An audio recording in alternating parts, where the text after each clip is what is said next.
am stillen Waldesrand munter ein Rehlein stand, ein braver Jägersmann, sah es und sprach sodann: Dein junges Leben blüht, wenn das ein Wildtipp sieht, dann gib nur Acht, denn was über Nacht mit dir sonst geschieht, das kannst du nicht ahnen, du munteres Rehlein, du, dass so ein Wilddieb das Herzchen dir bricht im Nu. Das kannst du nicht ahnen, drum lasse dich mahnen. Ein Jägersmann vom Rhein will dein Beschützer sein.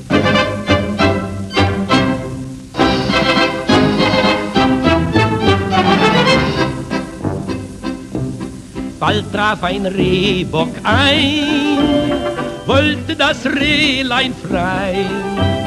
Der Jägersmann, er saß sinnend im grünen Gras, dachte, ob auch sein Lieb draußen im Treu blieb, und voller Sorgen er andern Morgen dem Liebchen schrieb: Das kannst du nicht ahnen, du munteres Rehlein, du, dass so ein Wilddieb das Herzchen dir bricht im Nu.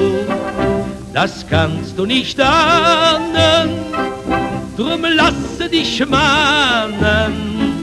Ein Jägersmann vom Rhein will dein Beschützer sein.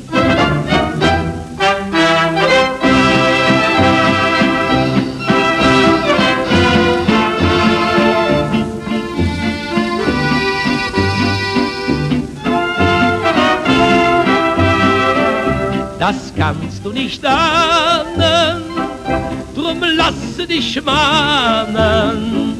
Ein Jägersmann vom Rhein will dein Beschützer sein.